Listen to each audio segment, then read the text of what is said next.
gave me a song to sing, and now I'm gonna make it rain for you, Lord, for you to sing. Given the words to say, I know that I could clear the way for you to use me.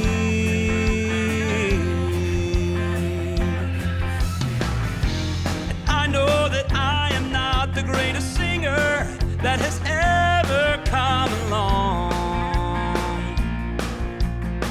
but if you'd let me take the test, I know that I will do my best, and I know that I can make it, since you gave me a song. You gave me a song to sing for you, Lord, when the world comes crashing in. You gave me a song to sing. So part of the reason we came to Texas was, of course, to preach in several different churches around Texas, but also we were seeing and visiting some family. Some of my cousins that live down in Houston, we met up with them. But we parked the RV in Dayzetta, Texas, where a couple of Jamin's uncles are beekeepers. Yes, they're from Minnesota, but they chase spring around and they go to California and then Texas and then North Dakota and then spend the summers in Minnesota. And right now they have 18. There were 18 semi-loads of beehives coming from California to Texas this spring. So it is quite the operation. While we were visiting, they didn't have all of their bees to Texas yet. There were a few. So Uncle Paul took us out and we got to see just a few hives, and we will give you a sneak peek into what it's like to be a beekeeper. Yeah. So there's only one queen per hive.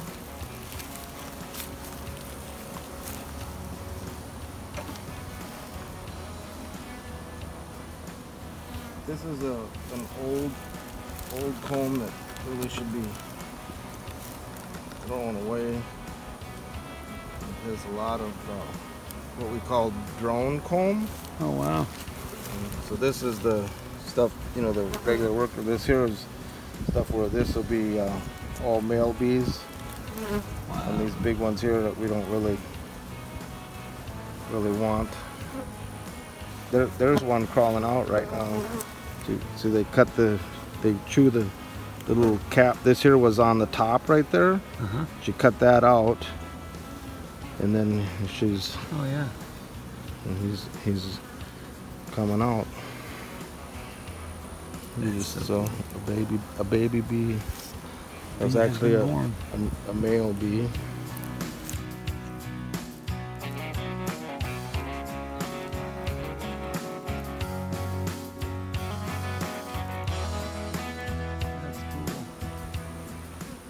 When they come in, you know, from California, we would go through all these hives. So the guys will break these boxes apart like this, and then there was larvae between, and then they'll go through all these frames and they'll leave about 3 frames with brood on, and then take the rest of them out. Okay. And put empty ones in there, and then they'll put an empty box from the shop and stack on top and put 3 frames of brood in those. So maybe they'll get 2 or 3 boxes high here with frames of bees in each box. Uh-huh.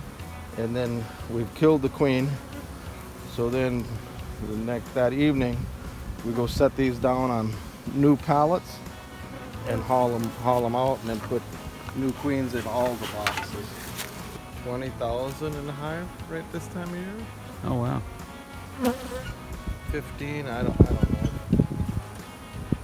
In the middle of summer when they're at their peak, they say maybe 50 or 60. Wow. 1,000 per hive. But yeah, they're not as you know, as mean and whatever as most people think. Just stay relaxed, you know. They don't. I'm not saying they make good pets, but in May Texas and then in North Dakota. We'll stack boxes on top of these for them to put the honey in. And maybe the honey will be up to here, Oh, wow. It's a really cool process. A lot of scientificness into it that I don't understand. All the pollinating and all that. I do. But one thing we do understand, they make some real good honey.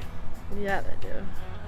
Jamin, do you have any bee jokes? Yes, I thought of one myself. Uncle Paul, do you pollinize the bees? Pollinate. Pollinate. Pollinate. Paul, do you have an employee named Nate? Paul and Nate. I'm coming up with these all by myself. I didn't even use Google. That's all. What?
One of Bucky's claims to fame is their amazing beaver nuggets.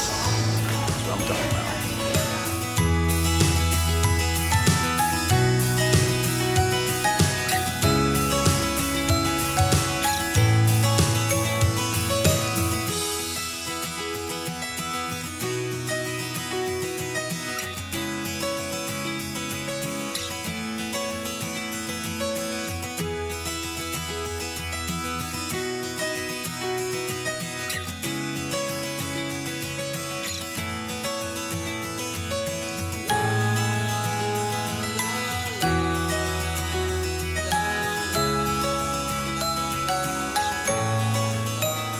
Is this not the best gas station you've ever seen? Best gas station ever. We are stocked up. We are ready to go. We did some shopping. We got food. We got snacks to make it to Maine. We're not going to Maine, but we could make it to Maine. Pretty crazy. All kinds of food, all kinds of clothing, Homemade stuff. all kinds of stuff. Restaurants. Coffee, drinks, ices, and like 100 gas pumps. 300. Pretty great. Bucky's. Everything's bigger in Texas.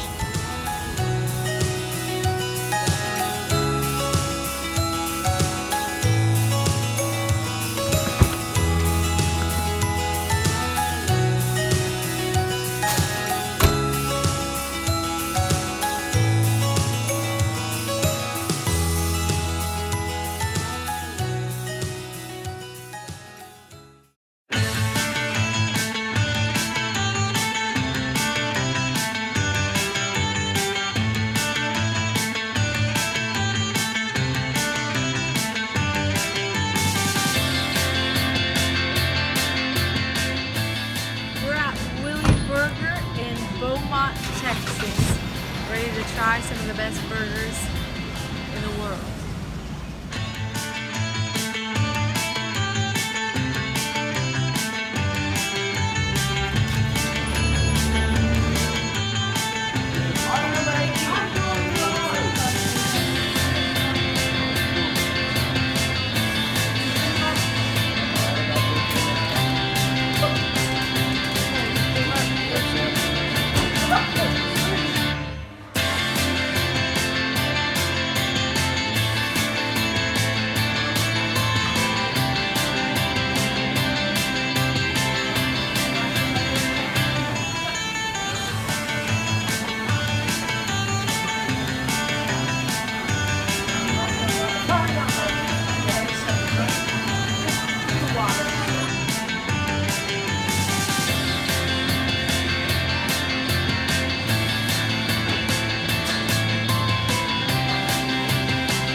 are in an Airstream trailer. Has flamingos on the door, or on the side, and we're waiting for our burgers and fries and more.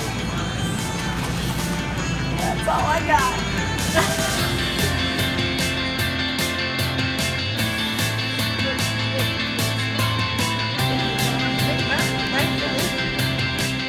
I ate a burger that had jalapeno spicy jelly on it, bacon, a green tomato fried, and cheese that was unique, and a burger, and a bun, and garlic fries. Okay, that's good.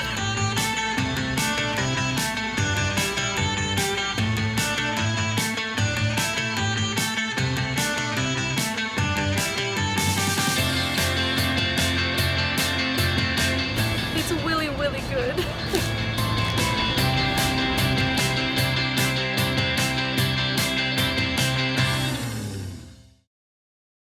So we're on Galveston Island. The Gulf of Mexico is right here behind us, and we're going to check out all the sights of Galveston. And I think she's going to try her best to get me on one of these rides. There's a swing ride that goes all the way up to the sky that we are going on. Kima had nothing on us. I ain't skirt. Yes.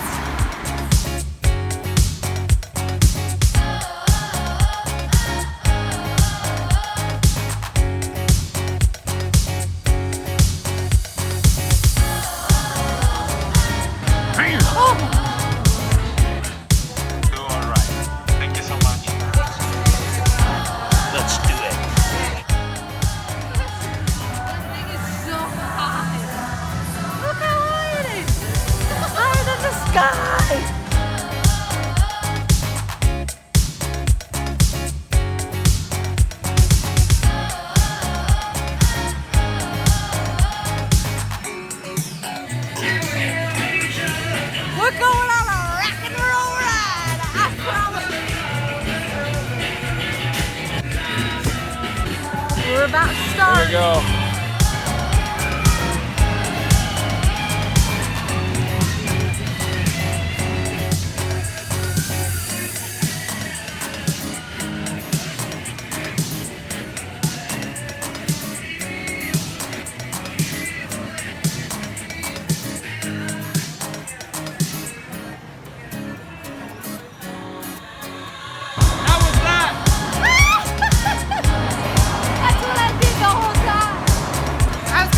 How was that? Insane. What was more insane was the wife of mine screaming in my ear. We decided it was time for a special guest on Home is Where the Hearts Are. My cousin Kelsey and Jamin's Aunt Renita. She's preoccupied at the moment.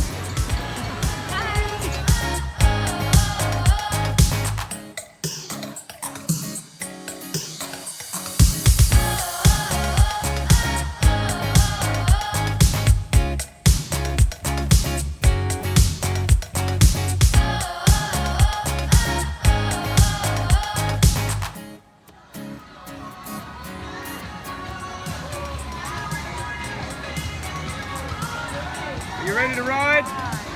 Oh, there's a dipping dog. Really high. Oh, so you know those chains are not going to break on a little bit of kid. Jamin, look how high that is up there. I already know how Are you sure you want to get on that? Are you sure? That's irrelevant right now. I already asked the worker if she thought I could handle it. She said yeah. If we never see you folks again, We it's love been nice you. knowing you. Thank you for Actually, watching don't our say vlog. that. That's awful. Something out. May this be a tribute. Now wait, hold the phone. This is called. I am holding the phone. That's kind of funny. This is called Pleasure Pier. Somebody's already yelled at me about their duck, and I'm already scared stiff about this. Is this Maybe Pleasure Death Pier by the time we get down to Yes. this place.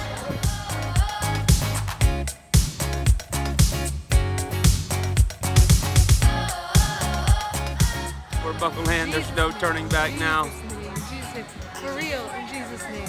Here we go. Pray, saints. Don't start singing. Break every chain.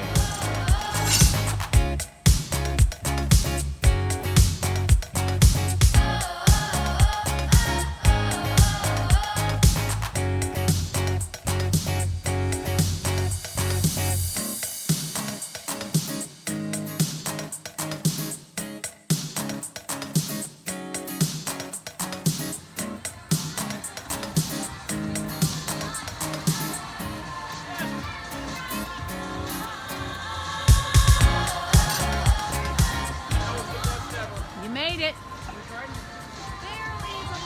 Clear, Laura.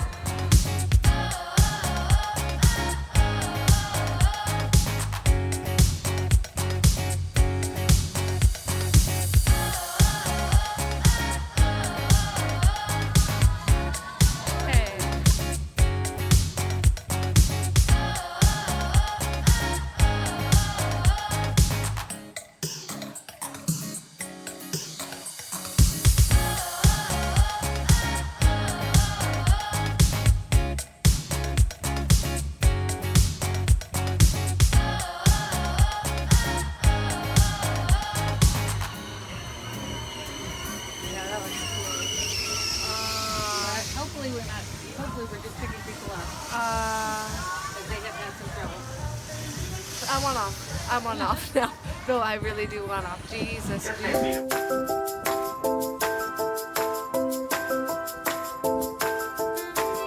The Bible says, "Lo, I will be with you always."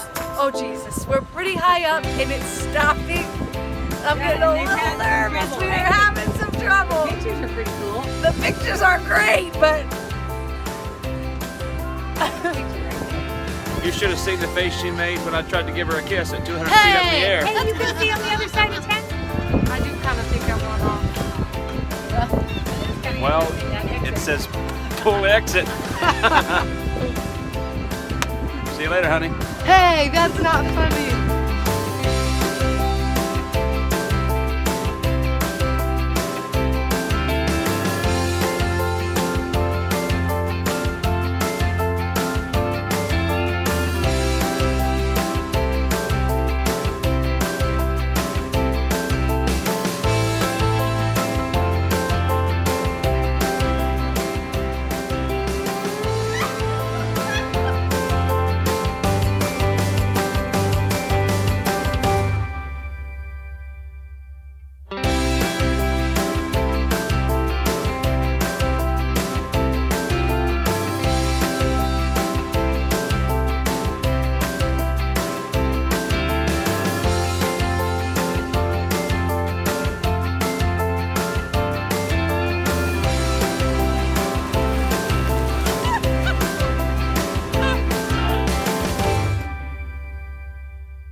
So I got a call this morning from a friend of mine who actually lives here in Dallas, and he wanted us, he has a really cool library in Dallas, and he invited us over to check out his library. So we're gonna go there and see what all he's got.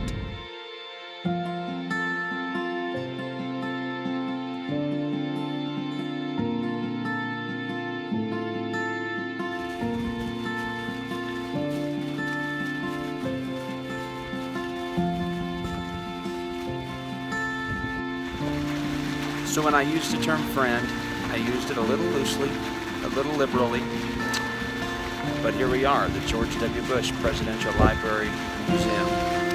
Nothing liberal here.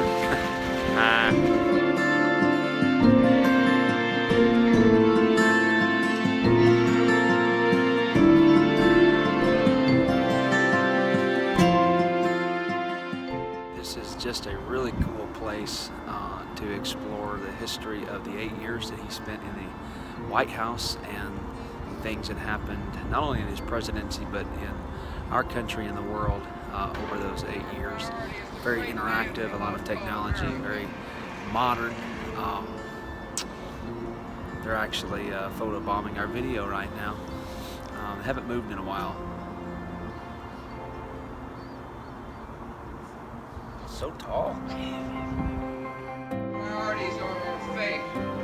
Our priorities are our family. And our priority is the great land we love called America.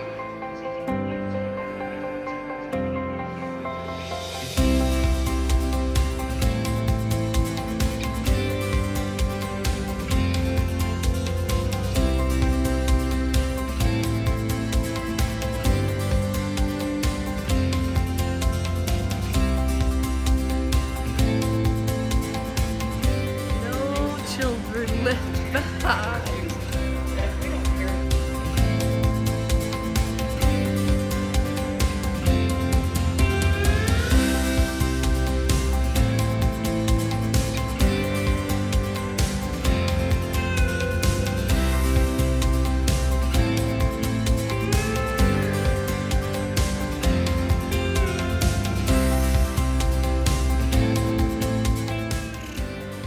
I know what I'm preaching Sunday.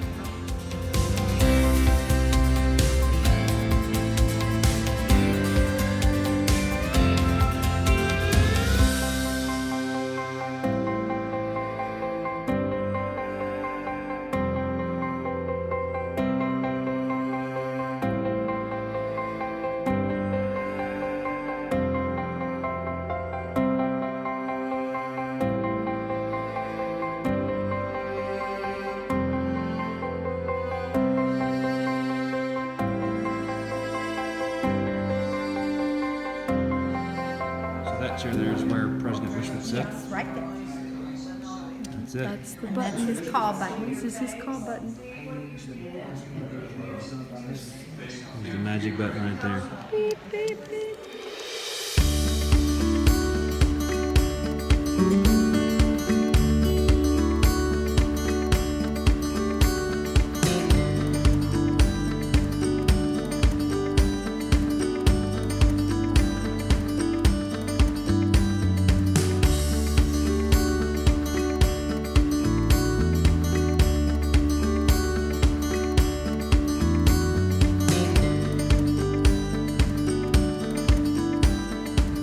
Visited the George W. Bush Presidential Library Museum, you really do owe it to yourself to stop by here and take a look into 8 years of our nation's history. Let me put it to you this way. Halfway through, I started bawling. It was so emotional and real, and it was amazing. It helps you understand when it comes to the presidency of George W. Bush, his campaign was on a domestic agenda, mainly to reform education, the No Child Left Behind Act. But September 11, 2001 comes along, and all of a sudden his presidency, with the focus of domestic agendas, all of a sudden turns to war on terrorism, and he suddenly becomes a wartime president, which changed everything. And he did not want to be a wartime president, but he completely rose up and I think handled it beautifully. Handled it with such Compassion. Americanism and compassionism. Compassionism, is that a word? We made it up. Compassion, I think, is what we were trying to say. Patriotism. I honestly think it is the best museum I've ever been to. Yes. And they have the dresses of what the First Lady wore. They're beautiful. Yes. And the menu of the dinners in the White House. And all kinds of other amazing stuff. Yeah, that's what we paid $19 for, to go look at the inaugural dinner menu. I was concerned. I'm so glad I came. I was concerned because at one dinner I did not find dessert. She came to me and said, "Jeremy, I'm a little concerned. I There was no dessert on the menu." There wasn't. Trust me, we've ate enough to make up for them. So yes. We're on a diet now, though. Yeah. Yeah.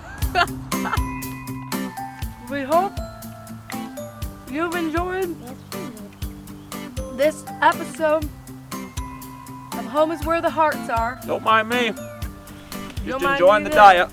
This diet's great. If you all want to try it, that's fine. George Bush couldn't eat it. I might as well. That's right. We've got to get back on our diet, though, for real. Have you ever heard of a low